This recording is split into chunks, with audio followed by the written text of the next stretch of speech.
when you play with your host, Andrew Romanella. When you play battle in Mario Kart and you don't turn off any of the items, there are bananas everywhere. I mean, it's like you're losing your balloons because you're slipping on bananas left and right. Bananas everywhere. What's going on, everybody? Welcome into another edition of The Rome Show here on 12OZsports.com, broadcasting live on X, YouTube, and Roku TV. I am your host, Andrew Romanella. We got you for the next 30 minutes and change, and we got a jam-packed Rome Show in the morning for you today, so you got to stay with us for all of the action. If you miss any of it, you think it's so good, or you simply just want to hear it again throughout or after the show ends, just go to youtube.com/12OZ Sports, and you can get all the reruns of the show, or find the podcast wherever you listen to podcasts. We got to go to the NBA. We have to go to the NFL. We have to go to the MLB, and we have to talk head coaches. We have to talk suspensions. We have to talk trades, and we have to make some picks for the people. So a plethora of sports on the show Thursday, January 23rd, 2025. Before we dive into the meat and potatoes, we always remind you to get us on the social media. It's The Rome Show 1 on Instagram, Facebook, TikTok, and X, or the Mothership social media at 12. That's the number 12 OZ Sports. That's 12, the number 12 OZ Sports on Facebook, X, and Instagram. If you go to TikTok, I believe it's 12 ounce sports TV or something like that. Either way, just start with 12 OZ Sports on any social media site, and you will find the show. You go to HOTTOGO to 12OZsports.com. You can get not only the Rome Show, all of our shows, and our gear sales going on right now too. So go support the mothership and head over to 12OZsports.com. Okay, let's get it going here, ladies and gentlemen. We will start on, I should say, the hardwood. Jimmy Butler has been suspended again. Yeah, you heard that. Again by the Miami Heat. So this Jimmy Butler situation has been going on for a while now. Just to give you a little bit of a refresher, Jimmy Butler, a few maybe months ago now, informed the Miami Heat of his interest of no longer being a Miami Heat. Okay. So Pat Riley comes out probably a few months ago now, maybe like November, early December, comes out and says, we are not just going to trade you because you essentially want to be traded. You are a member of the Miami Heat. Not directly at Jimmy Butler, but you know, the vaguest of ways of directly saying it to the media. Jimmy Butler then goes and honestly, in my opinion, acts like a child. The way he operates, not professional. The way he acts towards players on the floor, not professional. His effort level in the game of basketball, not professional. And so on and so forth. So the Heat come down with a 7-game suspension, okay, on Jimmy Butler. So now Jimmy Butler wants to be traded out of Miami, is clearly a top 15, 20 player in the league, no doubt. He's dragged the Miami Heat on 2 legitimate playoff runs in his time there, okay? And he's almost losing his trade value because you as an organization has to make a decision to protect your team and your franchise. But at the same time, no, the only way to solve this is if we send him out of town. Okay? So Jimmy Butler gets suspended for those 7 games, and the Miami Heat come out and say this. Through his actions and statements, he has shown, he as in Jimmy Butler, he no longer wants to be a part of this team. That was January 3rd when the 7-game suspension hit. Jimmy Butler and his representatives have indicated they wish to be traded. Therefore, we will listen to trade offers. So Jimmy Butler gets taken off the suspended list. I want to say it was 2 days ago now, okay? Or yesterday morning, whatever it is. He was supposed to be on a flight with the team's charter or whatever to head to their 2-game road trip, okay?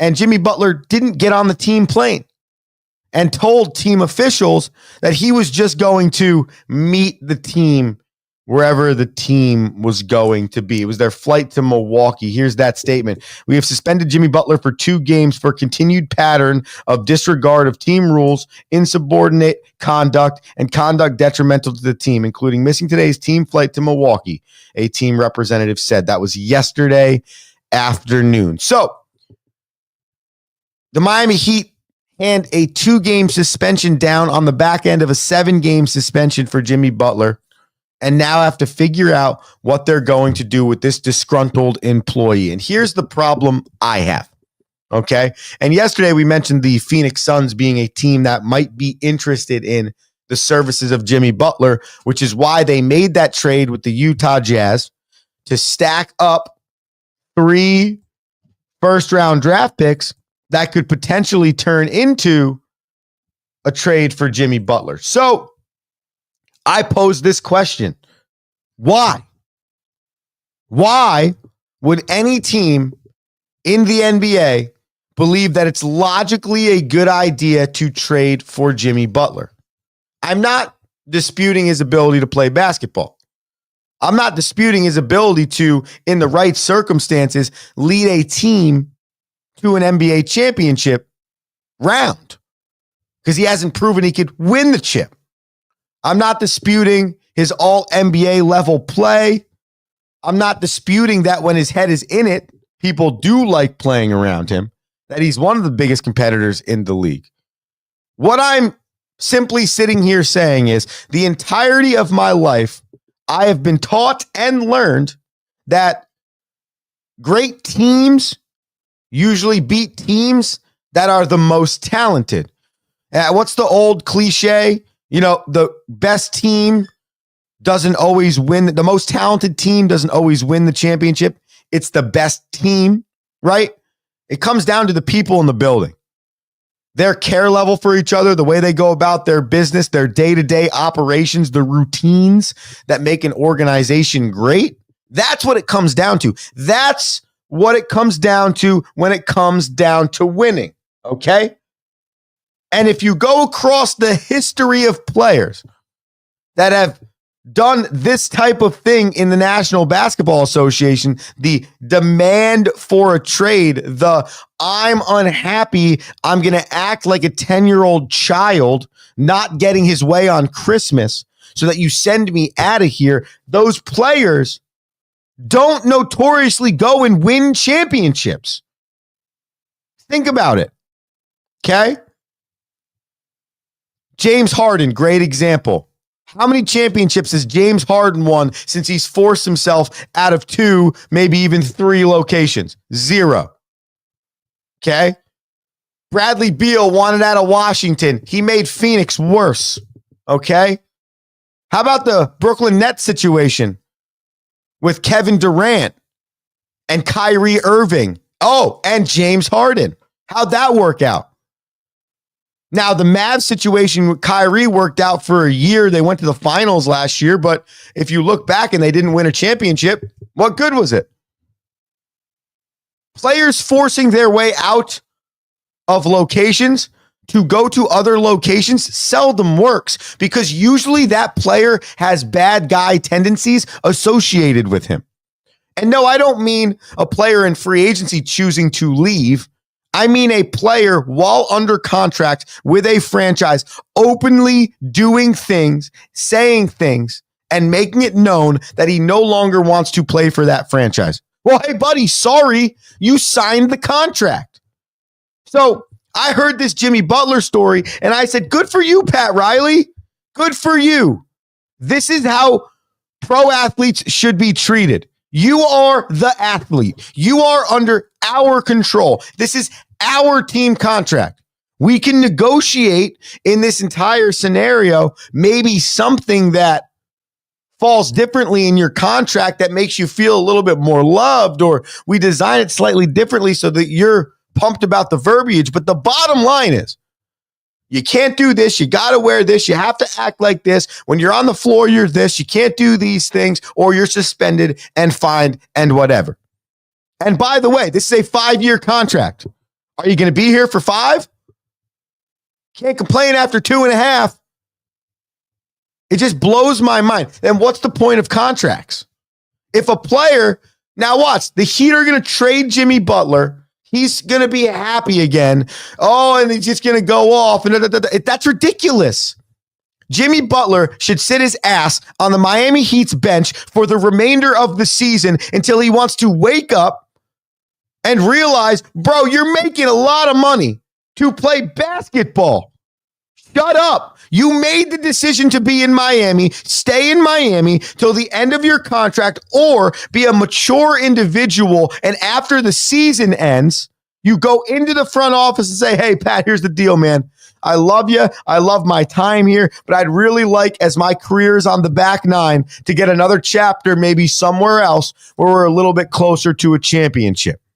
Okay? And if Pat Riley says, well, no, we're not going to trade you, you can then start flipping tables and losing your mind. But to act worse than kids I've coached in 12U baseball, in the professional ranks of basketball, it's not okay.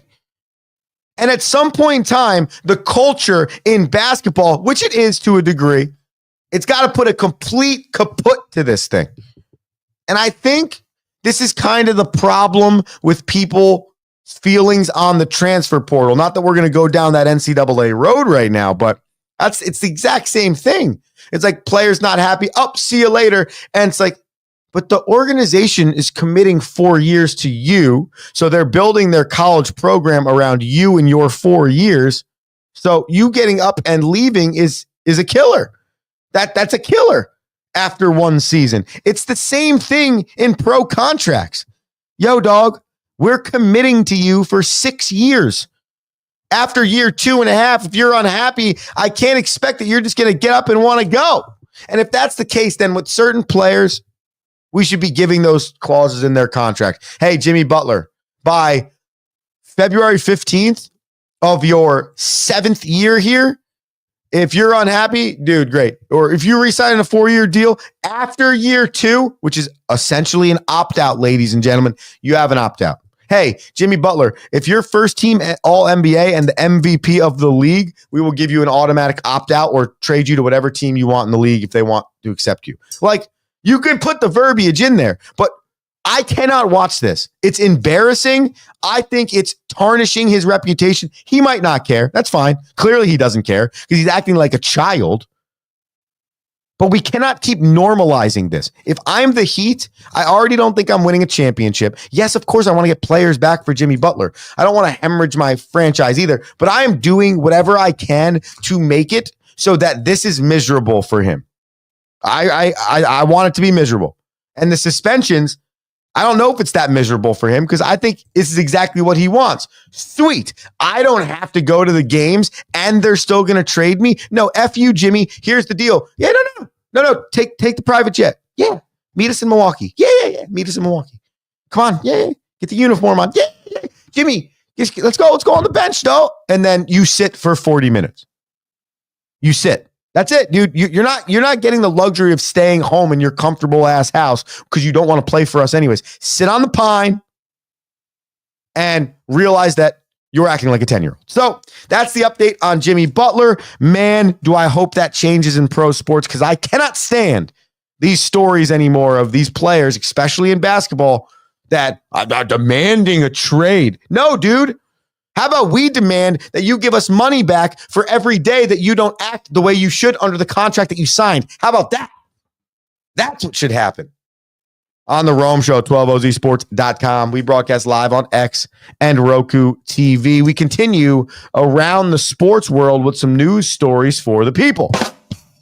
Speaking of suspensions, Connor McDavid, one of the best players in the National Hockey League, is or has been, suspended for 3 games for his cross-check on Vancouver Canucks Connor Garland. NHL officials for rules came down and said essentially that was not a hockey play. It was super dangerous, and Connor McDavid needs to be reprimanded for that. This was a wild game in general, though, because 2 suspensions are actually coming out of this game. One for Connor McDavid and the other for Tyler Myers of Vancouver, who will be suspended for the 3rd time in his career. This is the 2nd time Connor McDavid will be suspended. McDavid had this to say about the suspension. I can't have that reaction. Everybody knows that, McDavid said about the cross-check.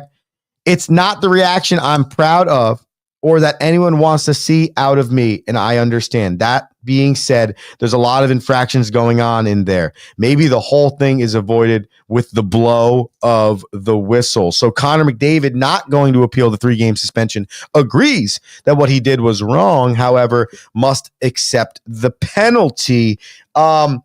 Interesting, because he says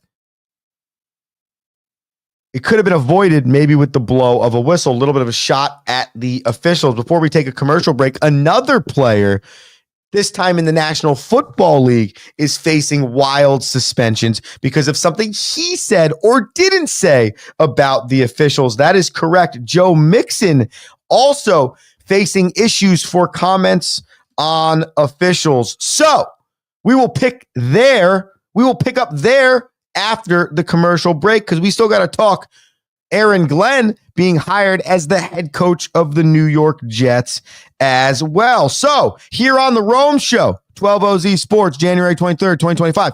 Stay with us. We'll be back after this commercial break.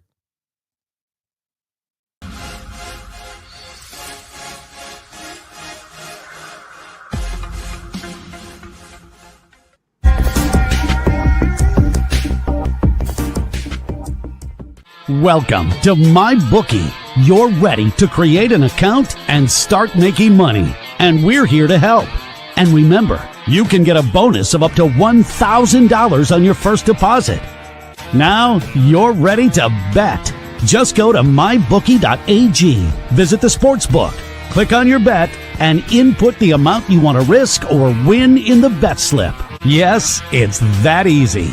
Just remember, at MyBookie, you play, you win, you get paid.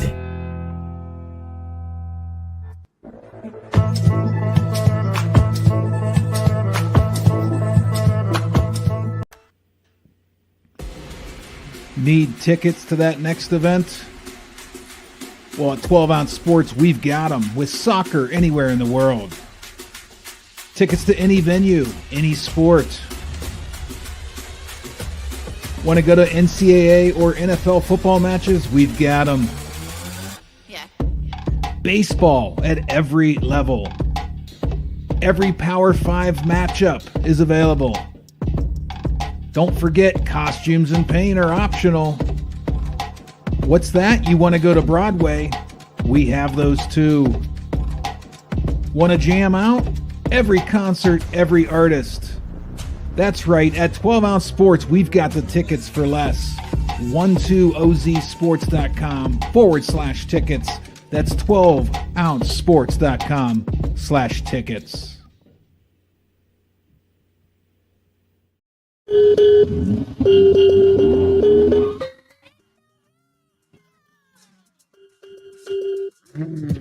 Yeah, the Rome Show, 12ozsports.com.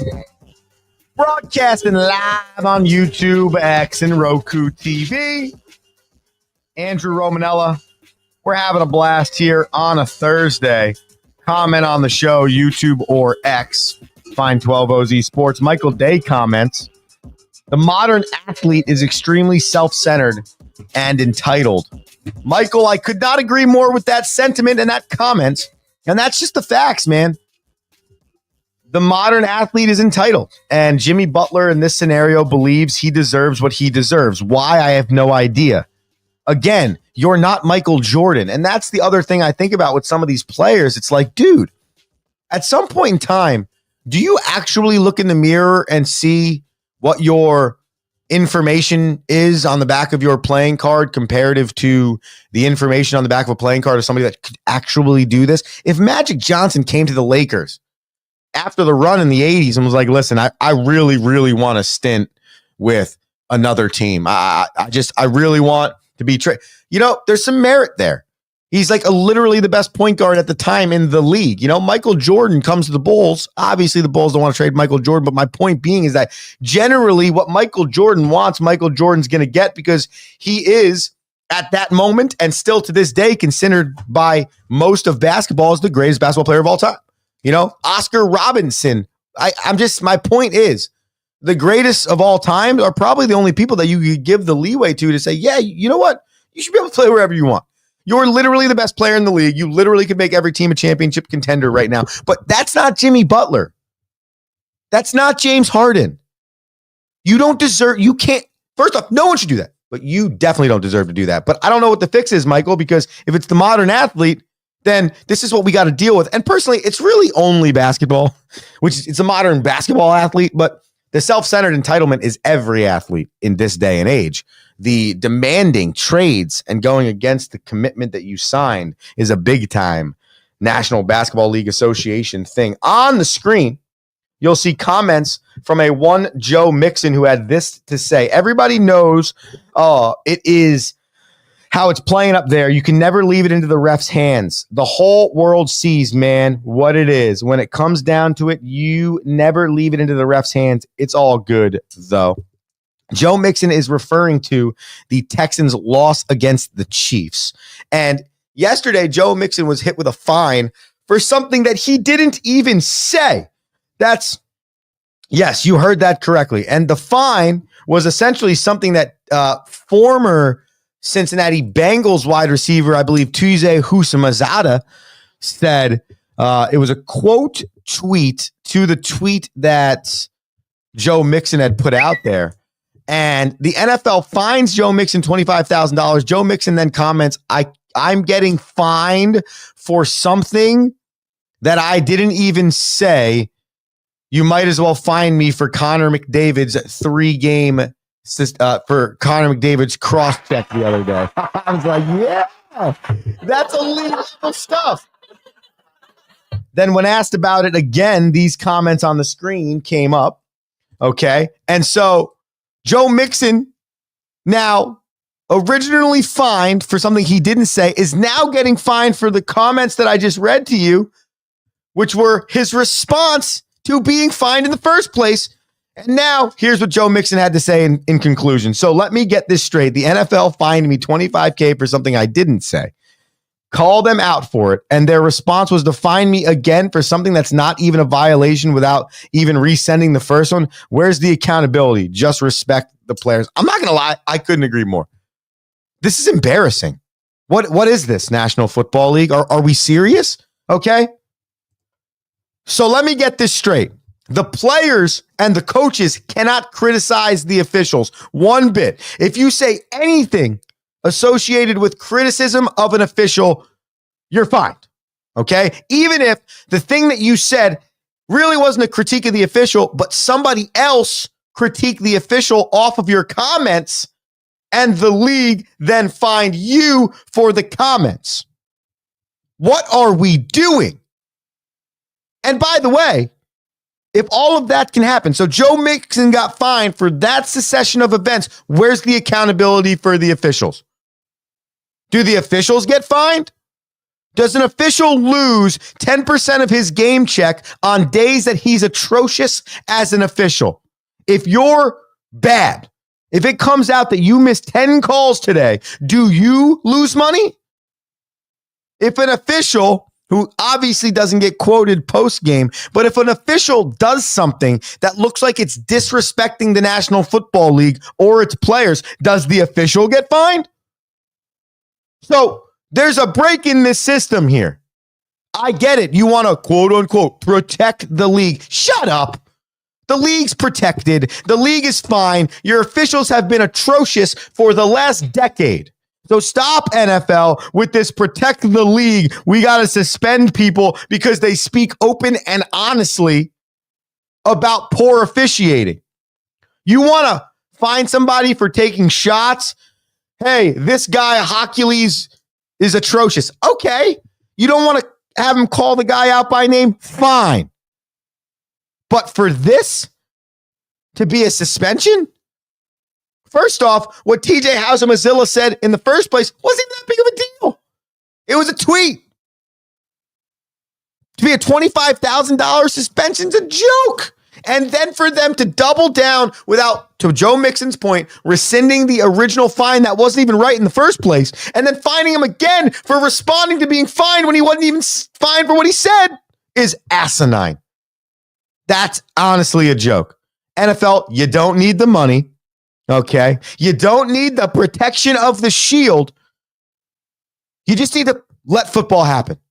Honestly, actually, stay out of the way. Just stay out of the way. We as fans enjoy more when the players and the coaches are speaking openly and honestly about what we're speaking about. If you want to speak to me about how you think the refs suck, we want to speak to you about how we think the refs suck. So talk to us about that.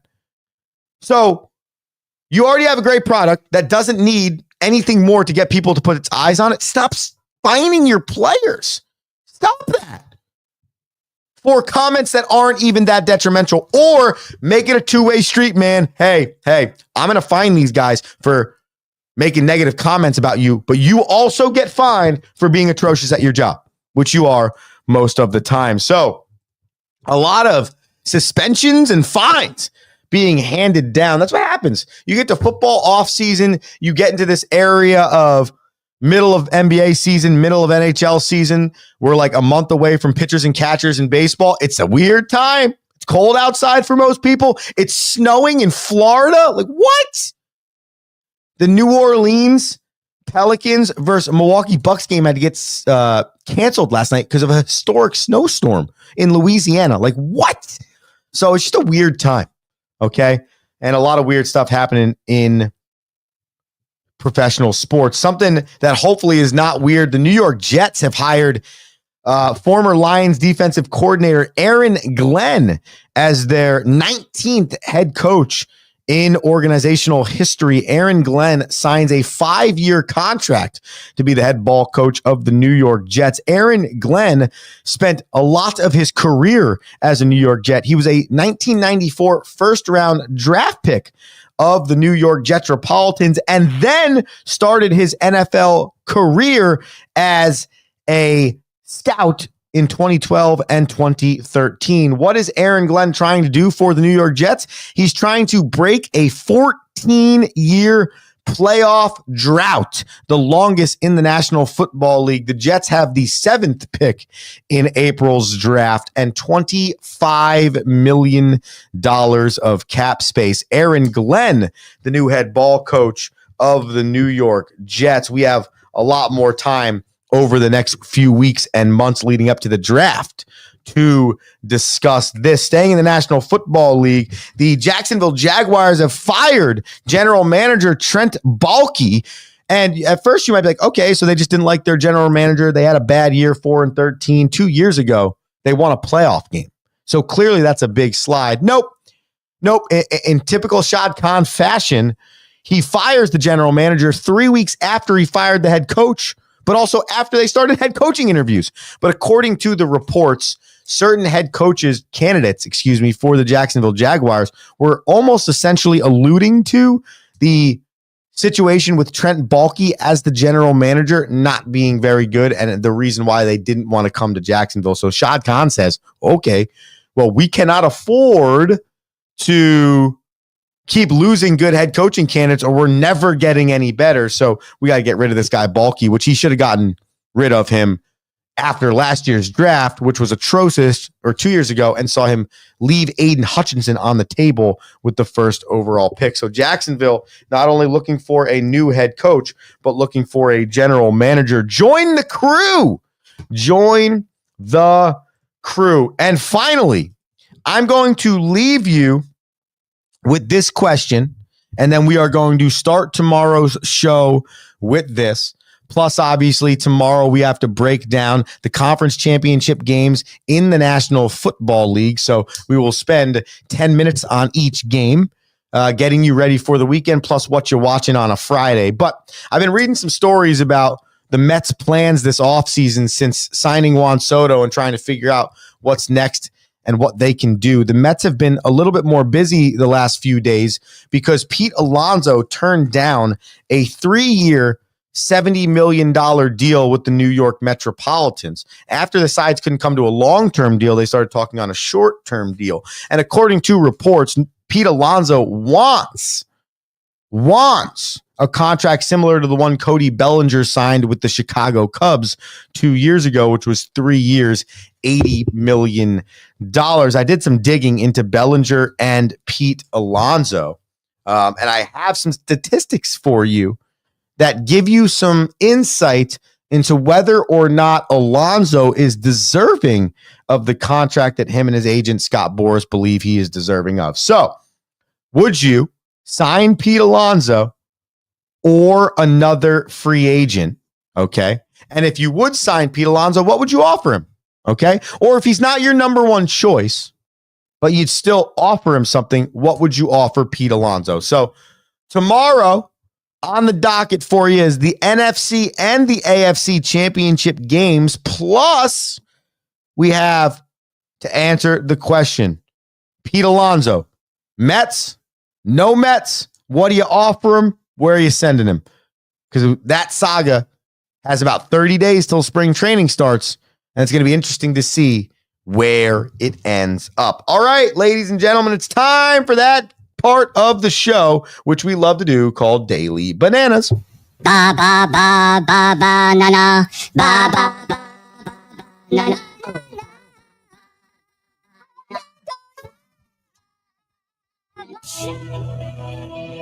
All right. Yesterday, 1-in-1 day, because we had to cancel the pick of the Bucks at -8 due to the factor aforementioned, which was a gigantic snowstorm in Louisiana. Okay, here we go. 23-25 sits the record. We are trekking way closer to 500. Very, very proud of that. We had OKC at -18.5 last night. They did win. They won by 9, but not 18.5, so we didn't get that one. We had Golden State at +8.5 against the Kings.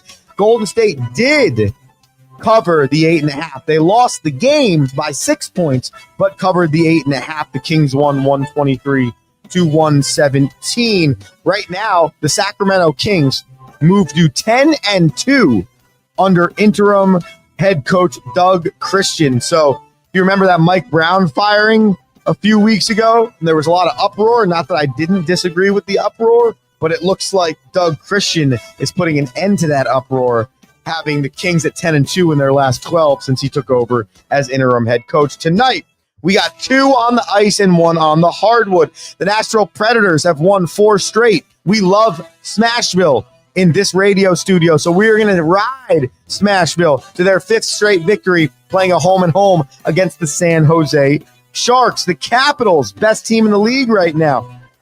They're playing the Seattle Kraken. I'm going to take this Capitals on the road straight up. So give me the Preds and the Caps straight up on the money line. And then finally, even though the Kings are 10-2 in their last 12 and have won 2 straight, I believe it's 2 straight, and are coming off of a victory, they are playing a back-to-back tonight against a very difficult Denver Nuggets team, and the Nuggets are favored by 8.5. So I'm going to take the Nuggets at the 8.5 there, because it's a back-to-back for Sacramento, and they had to work pretty hard for that victory last night against Golden State. Those, ladies and gentlemen, are your Daily Bananas, and that's the Rome Show on a Thursday, January 23rd, 2025. We'll be back tomorrow at 7 a.m. to talk AFC and NFC championship games, and then get your thoughts on where Pete Alonso should land this offseason. I am Andrew Romanello, telling you to have an electric day. And peace. Thank you for listening.